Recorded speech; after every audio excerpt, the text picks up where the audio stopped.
Welcome back to Coffee with Yvonne, a show for creatives and entrepreneurs. I am your host for the season finale. Oh, no tear. Season finale of Coffee with Yvonne. First of all, Yvonne, you did that. Okay. Let me give me my flowers really quick. Season finale of Coffee with Yvonne in its sixth season. Sixth season. Okay. That takes a lot of work.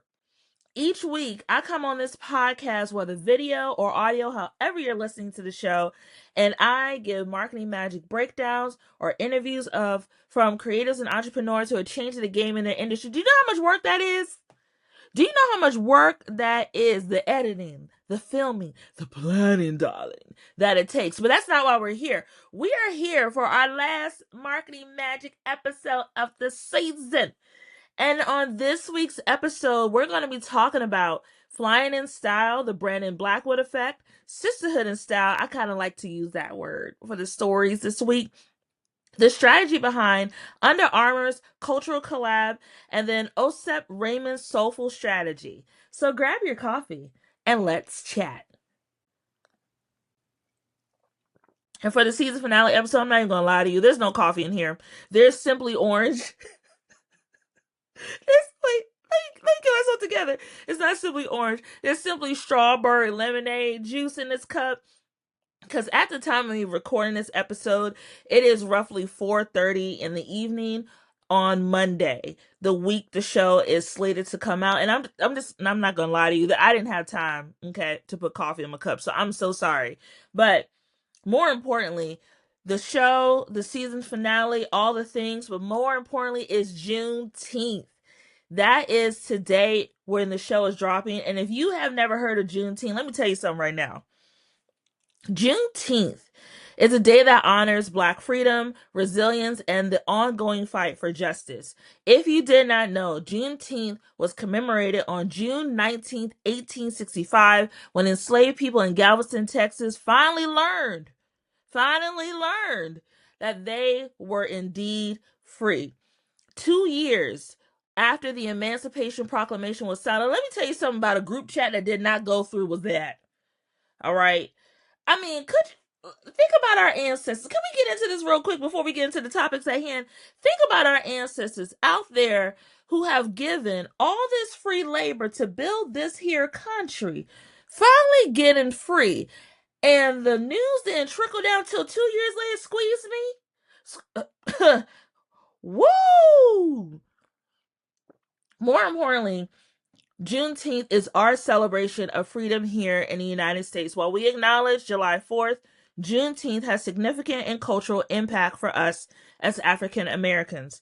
And also, now that it's a federal holiday, which y'all better not touch Juneteenth as a federal holiday, because Yvonne, calm down.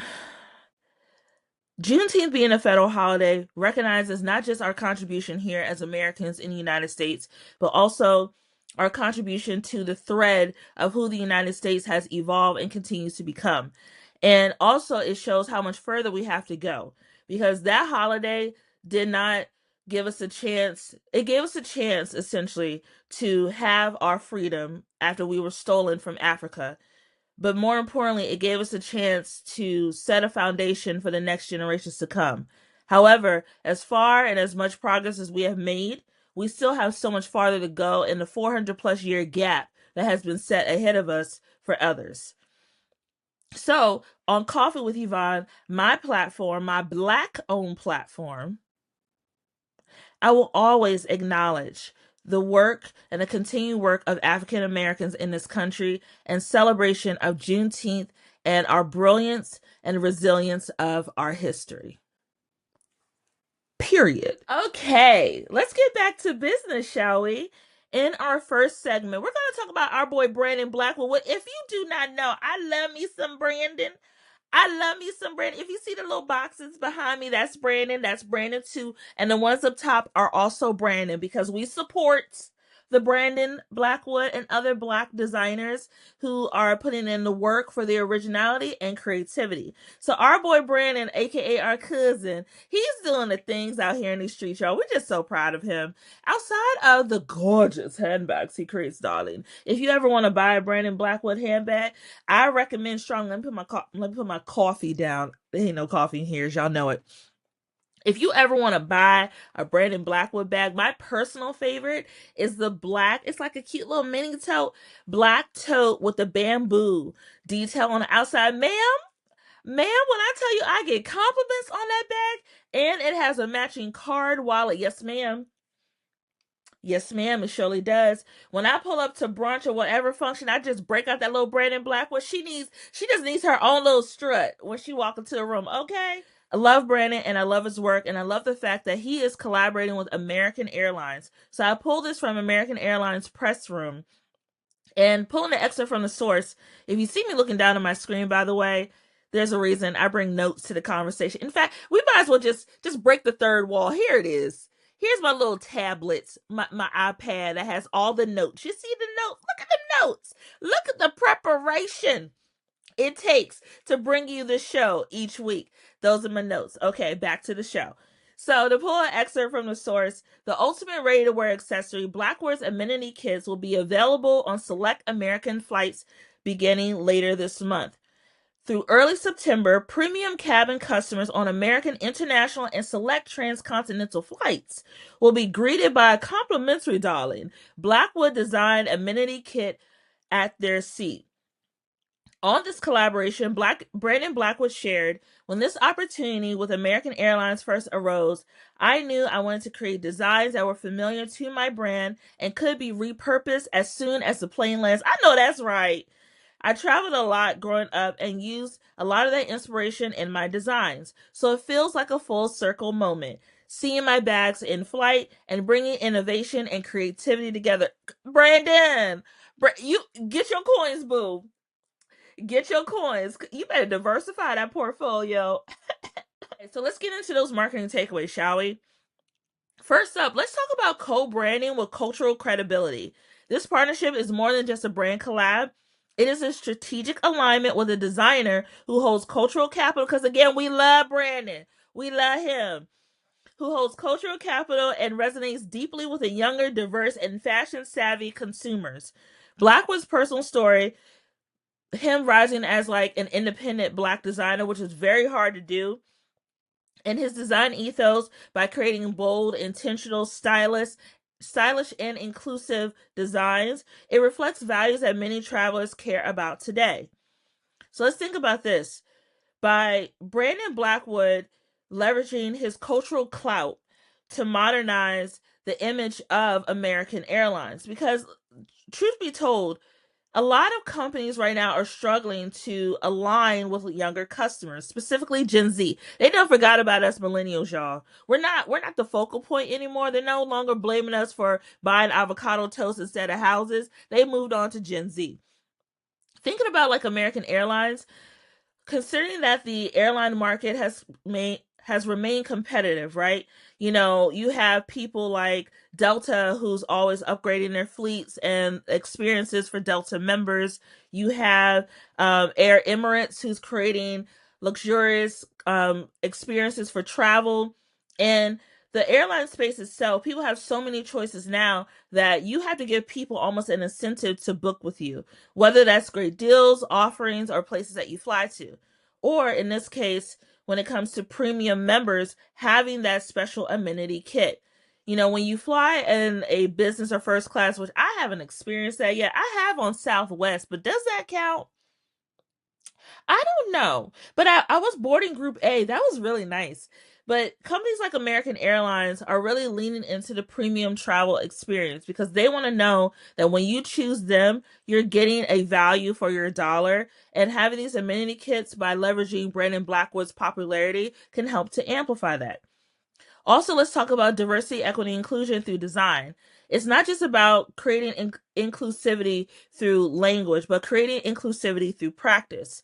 And by showing that they're investing in inclusion in the both the product space and also the air, travel space, American Airlines is essentially saying we stand with Black and inclusive designers. And then also lifestyle integration. The partnership with American Airlines is not just to exist to, show off that the airline is creating something new and fun, but also as a brand embedded in culture and conversation. Again, I love this for Brandon and what it means, and also how this will continue to extend and build his visibility in various areas. Let's move on to the second marketing takeaway: product as a fashion statement and a keepsake. The move upgrades the amenity kit from a functional item to a fashion piece, something that, again, when it comes to social media, content creation, etc., people love to show off things online through their content. They love to have things that feel exclusive and limited edition. So imagine that you're a customer sitting into your seat and you see this Brandon Blackwood amenity kit. The first thing you're going to do is pull out your phone app to show people what the kit looks like, what's inside the kit, essentially an unboxing. And that also provides value for American Airlines, because then people will tag both Brandon Blackwood and American Airlines, and that will turn into content that they can use for their promotional channels. Also, let's think about elevated perception. With small things to make it feel premium, the brand as a whole feels elevated. People want, again, like I mentioned before, feel like they have value in where they spend their dollars. No longer are things like, little cheapy items going to be good enough anymore. People want to know, if I'm spending X amount of dollars on this flight, especially if I'm having premium or business travel, make it worth my time. By having things that are collectible, that are shareable, that are content-driven items that will get people talking, that is also essential for American Airlines drawing in a more premium customer to their fleet. Finally, speaking to a younger design-led premium traveler. As I touched on a little bit before, younger generations expect experiences that could feel curated, intentional, and elevated. American Airlines is recognizing that it's not enough to compete with just routes and loyalty programs. The emotional aesthetics are part of travel and matter just as much.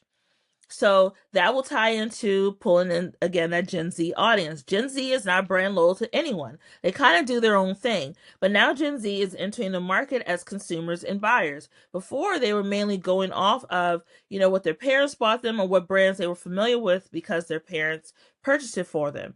Now that Gen Z is entering the job market, they can make their own decisions about who they want to shop with and who they want to support. And at the moment, Gen Z kind of goes wave to wave, right? Like, they may say, oh, this skincare brand is the one I have to have right now, and then switch to another one because a content creator or someone that they follow told them that this is the brand that they're now supporting. A lot of times that's based on brand partnerships, but we ain't going to touch on that today.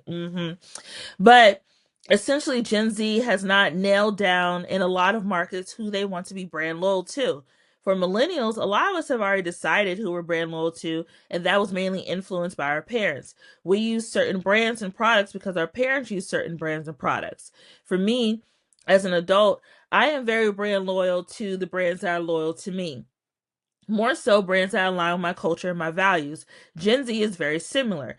However, they do love things that feel premium and expensive and kind of like, gives them the idea of a reality show lifestyle in everyday things. Essentially, the Kardashians. I hate to use that example. But by having those brand loyalty experiences, or what they like to call micro experiences with these amenity kits, it gets them feeling like they're part of an exclusive club. Every touch point that American Airlines choose to do with these partnerships makes them further stand out. So let's move on to our next story. For people who are part of the HBCU culture, this one is specifically for you. Sisterhood in Style, the strategy behind Under Armour's cultural collab. If you didn't know, Under Armour is actually based here in Maryland, specifically in Baltimore, and also has big ties at like Maryland University, etc. It's a big company with a big impact here in the DMV. I pulled this story from MSN, I almost said MSNBC, Lord have mercy, MSN, and what it says in the excerpt from the source: a new social media campaign from Under Armour highlights Greek life at two of Maryland's historically Black universities. For a launch of Under Armour's newest lifestyle sneaker, the UA Echo, Baltimore-based photographer Devin Allen shot the Sisterhood in Style campaign on Bowie and Morgan State University campuses, according to Monday News released from Under Armour. And if you did not know, for those who may not be part of the HBCU culture, or even the ethos of Greek life culture. Black Greek life culture has a lot of historical precedents within our community.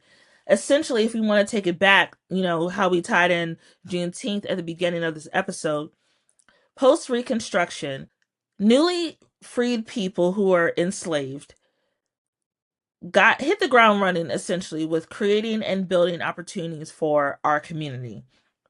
That meant establishing schools, the HBCUs that we hold near and dear. That meant creating clubs and organizations. One of the key things that were created on those college campuses, specifically HBCUs, were Black Greek life.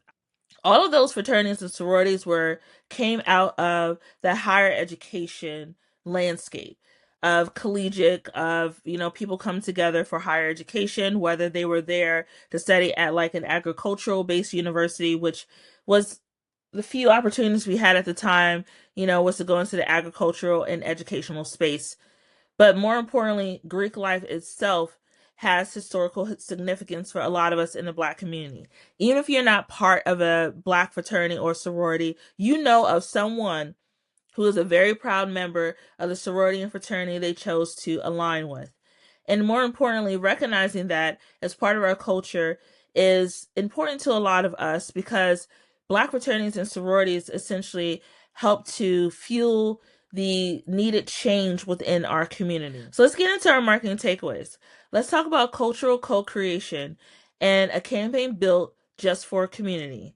The cultural co-creation, when it's done right, rather than borrowing from Black culture to sell a product, as we have seen with many brands who have chosen to go other routes, Under Armour is engaging directly with the community, honoring its traditions, symbols, and voices. That authenticity earns trust as well as loyalty. What are the things that it earns? Representation with integrity. By showcasing real sorority members, it signifies respect and intentionality. Hyperlocal storytelling. By rooting the visuals on actual campuses of Bowie and Morgan State, the brand becomes part of the environment and not just an outsider looking in. And then also emotional resonance. This campaign doesn't just sell sneakers, it celebrates identity, history, and sisterhood. Then let's look into product as a cultural symbol and lifestyle driver. For many of the Divine Nine and HBCU communities, color, fashion, and heritage are deeply intertwined. The sneaker isn't just about performance metrics, it's about belonging, style, and symbolism. The product becomes a badge of pride, connection, and cultural relevance. By choosing to do the photo shoot with the Alpha Kappa Alpha members, the shoe itself is pink and green.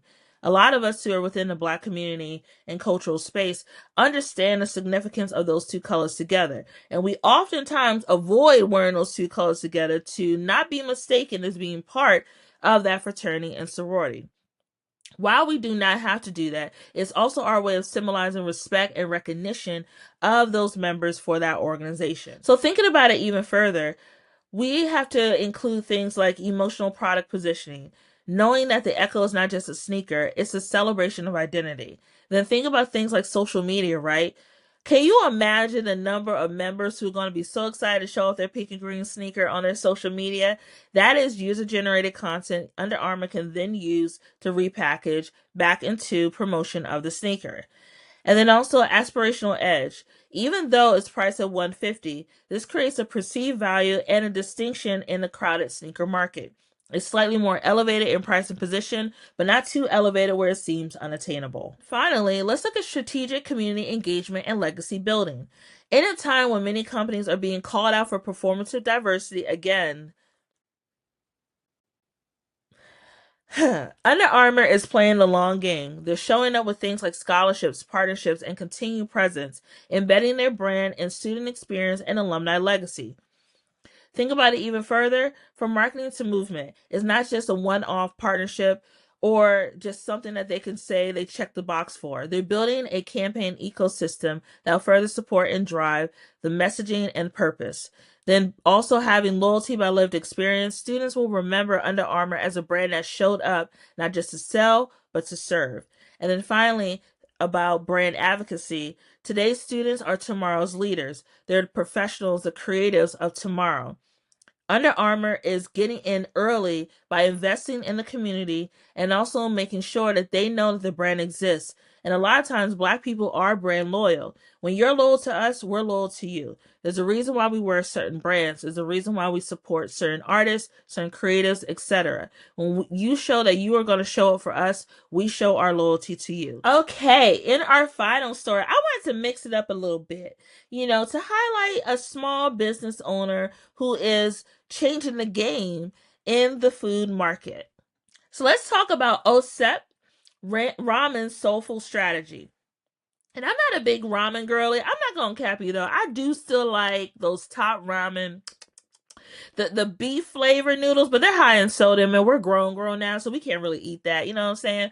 But ramen has grown in popularity in recent years. You see people creating various concoctions from, ramen, like adding eggs, meat, etc. There are many ramen bars that have popped up around here in the DMV area and in various places like New York.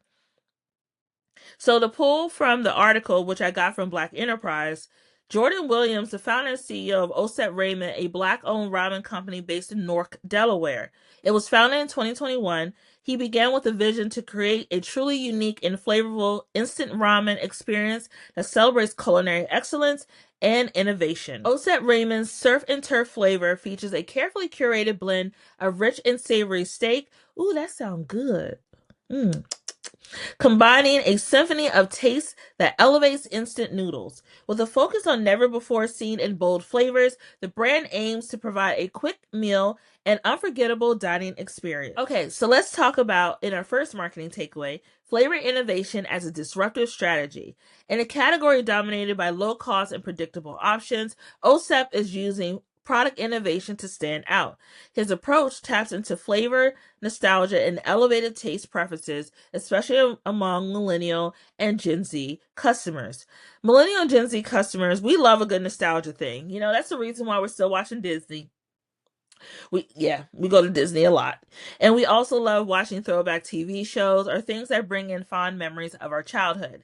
And so by tapping into that, creating unique flavor profiles, it attracts curious customers. With the ingredient storytelling, it turns a meal into experience. And then finally, is repositioning ramen as a premium, craveable food, not just a budget filler. Because for a lot of us, tell the truth, y'all remember when we were in college and we had that big pack of ramen noodles underneath our bed, because you couldn't have like big refrigerators in dorm rooms back then, but we had that big old pack of ramen noodles and we had that thing cooked every since way but Tuesday when it came to making a ramen meal. And even, tell the truth, shame the devil, when we first started out working in our various fields and moved into our first apartments, that ramen saved our life, didn't it? With a pack of eggs, didn't you make it work? And a pack of chicken? Yeah, it did. Yes, it did. In our second marketing takeaway, premium positioning through visual identity and experience. Osep Ramen, I keep saying that word wrong. I keep wanting to say ramen, not ramen. My bad, y'all. Osep Ramen is not just using luxury cues in a traditionally budget category. The packaging is sleek, the brand voice is confident, and the experience is framed as unforgettable. Signaling is not just a food, honey, it's a vibe. Using this strategy in action, by having the luxury-inspired branding, it gives ramen an instant upgrade by emphasizing on multi-sensory experience like taste, texture, and packaging, and then also competing with those meal kits and specialty foods other than dollar store noodles. Because again, noodles or ramen was seen as a budget-friendly meal. By changing that brand positioning, you also change what it means in the mind of the customer. And then finally, in our marketing takeaways, culturally rooted and purpose-driven branding. By consumers, especially younger audiences, specifically Gen Z, because they forgot about us millennials. We're no longer considered the cool people anymore. By gravitating towards Gen Z and, drawing the marketing towards that, brands that align with Gen Z's values have more of longevity and popularity with this audience. They're not just satisfied with you saying that you check the box. They want to see if you about that life, right? And by being vocal in his mission, Williams invites customers to having a big conversation about ownership, flavor traditions, and Black excellence in the food industry. And as we continue to talk about things like ownership, about generational wealth, etc., a lot more of us are aligning with brands that stand with those similar values. By seeing the strategy in action, the brand's mission is woven into the marketing DNA. It also appeals to a community that's often underrepresented, which is in consumer packaged goods or CPG.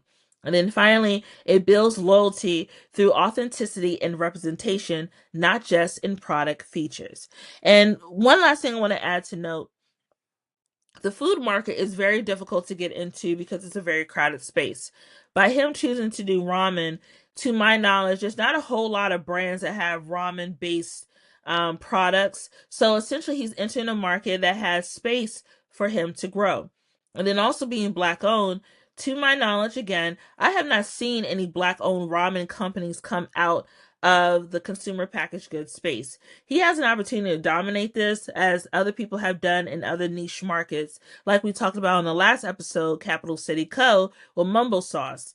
By doing so, and by building that brand loyalty and telling his story and building on his brand identity, this company has the ability to go from not just being locally owned, but nationally known and internationally craved for in the food space. Okay, so that is a wrap on the season finale of Coffee with Yvonne.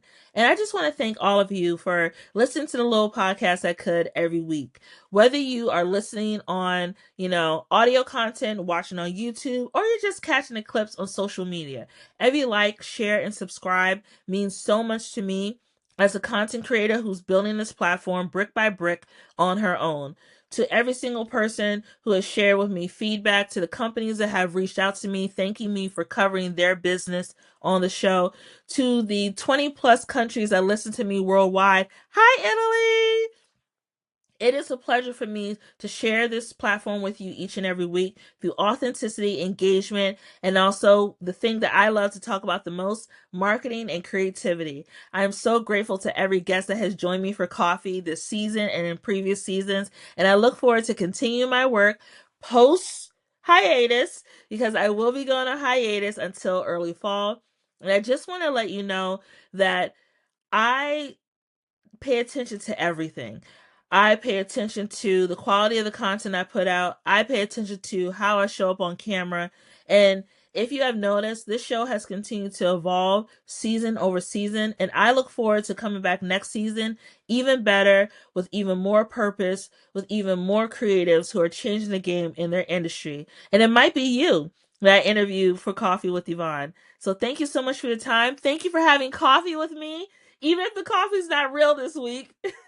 And I cannot wait to chat with you soon. Darn braces. Until then, keep showing up, keep creating, and never forget that your voice matters. Okay, bye. The juice is good though. Coffee with Yvonne is produced and edited by Yvonne Pearson.